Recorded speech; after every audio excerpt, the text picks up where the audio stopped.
It is late. You are walking home. Someone calls your name from the dark. You know that voice. It is your mother or your child. So you stop. In India, there is an old rule for this. Do not answer. Do not look back. Because the thing that knows your name does not own that voice.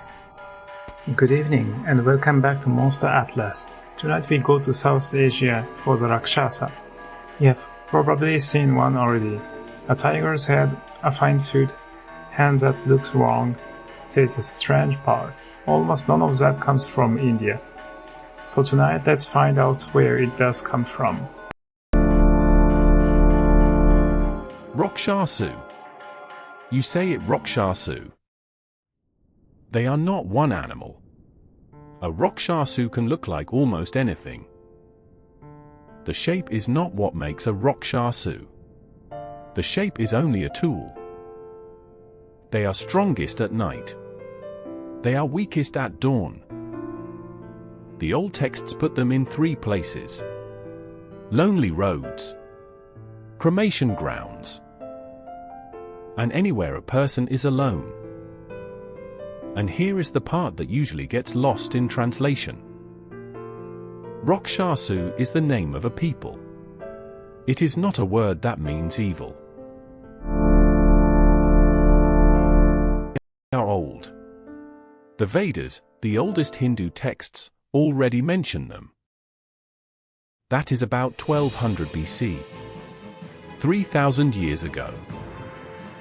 But the book that made them famous is the Ramayana, India's great epic poem. It was not written in 1 year. It grew over centuries, roughly from 500 BC to 300 AD. Where did Rakshasas come from? Here the sources disagree, and it is worth saying so out loud. One account says they were made from the foot of the god Brahma. Another says they are descended from a sage called Piyulu's Tayu. What the texts do agree on is their king, Ravana. Ravana rules the island of Lanka. He is usually drawn with 10 heads. And he is not a beast. He is a scholar of the Vedas. He plays music. He is a devoted worshipper of Shiva. The greatest Rakshasa in the story is a learned king. Now the story I want to tell you. It is from the other great Indian epic, the Mahabharata. 5 brothers are hiding in a forest. One of them is Bhima, the strong one. A Rakshasa named Hidimba attacks them. Bhima kills him. And then something happens that no monster story prepares you for. Hidimba's sister, Hidimbi, falls in love with Bhima. They marry. They have a son. His name is Gutok Kucha. You say it Gutioti Kucha. He grows up huge and strong, and he fights on his father's side. Years later comes the Great War. Night falls, and Gutok Kucha is winning. The enemy commander, Karna, carries a spear given to him by a god. He can use it once. He has been saving it for the greatest warrior on the other side. To stop Gutok Kucha, he has to use it now.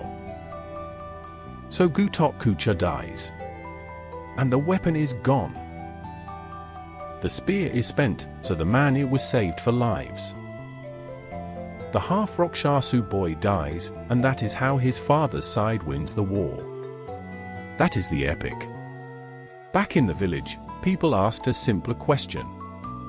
How do you spot one? You do not. That is the honest answer. They can wear a face you trust. Some stories say they take the shape of a relative, or a priest, or a beautiful stranger. This is why so many of the rules are about behavior, not appearance. Do not travel alone after dark. Do not answer a voice that calls from outside the house. The rules assume you will not see it coming. So what is really going on here? Start with the word. We translate Rakshasa as demon. That translation does a lot of damage. In the Ramayana, Ravana has a younger brother named Vibhishana. He is a Rakshasa too.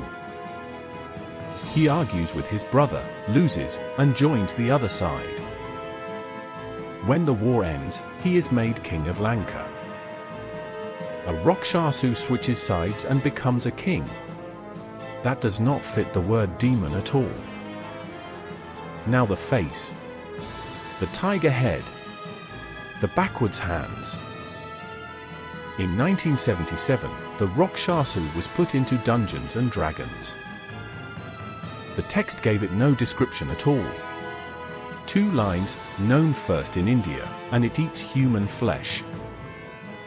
So the illustrator, David Trampier, had to invent something. He drew a tiger in a suit, smoking a pipe. That picture became the Rakshasa for millions of people. The backwards hands came later. They first appeared in 1984, in Dragon magazine, issue 84. The artist, Jim Holloway, took them from a Funk and Wagnall's folklore dictionary. 2 artists, 7 years apart, filling a blank space. There is one more reading, and it is only a theory. Some scholars have suggested these descriptions carry an echo of real people who lived outside the Vedic world. That idea goes back to the 1800s, and it is still argued over. Everything so far has been the story as India tells it. What is coming next is what happened when the story left India, and what it turned into on the way. The Rakshasa did not stay in one place. The word itself traveled. When Buddhism carried these texts north and east, the word went with it. In China it became Iwar. In Japan it is Rasetsu, written with the same 2 characters. So a Japanese demon and an Indian one are, on paper, the same word. And the family is bigger than that. In South Asia, the Yakshi. A nature spirit, and not an enemy at all. Also the Asura. Another group who were pushed into the role of the enemy over time. In Sri Lanka, the Yaka, who is still danced in masks today. In Myanmar, the Balu, who guards the doors of temples. In Java, the Rakshasa, who still walks in the shadow puppet plays. In Japan, the Rasetsu, out on the dark roads. And also in Japan, the Gaki, the hungry ghosts, from the Sanskrit word preta. And in Europe, the ogre. A giant who eats people, especially children. The same idea keeps returning. Something the size of a person, but not a person. You have met the Rakshasa without knowing it. 1977 put it in Dungeons and Dragons, and it has been there ever since. It appears across the Shin Megami Tensei games, where it is a demon you can recruit. American television used it in 1974, in Kolchak, the Night Stalker. And in the Jungle Book, the wolf who raises Mowgli is called Rakshasa. That one is only the name. It comes from the same root, the word for protection. And see this. Every year at the festival of Dussehra, huge figures of Ravana are built and burned across India. But not everywhere. In Kampa there is a temple to Ravana, built in 1890. It opens one day a year, on Dussehra, and people come to honor him as a scholar. In Bas Rak, said to be his birthplace, and in Mandsaur, he is worshipped too. The verdict. Is the Rakshasa evil? No. It is a people in the texts, not a moral category. Is the tiger head real? No. It was drawn in 1977 to fill a blank page. Is it a memory of real outsiders? Possibly. That one stays open. That is a Rakshasa. I think the reason this one stays with me is arithmetic at the end. On the same day, in the same country, the same king is burned in one town and worshipped in the next. We do not have a word for monster like that, which is probably the point. Next time on Monster Atlas, we go to Scotland and to the most photographed monster on Earth. The Loch Ness Monster. One more thing before you go. Was there a rule in your family about the dark? Tell me below. I read them all. Until then, do not answer.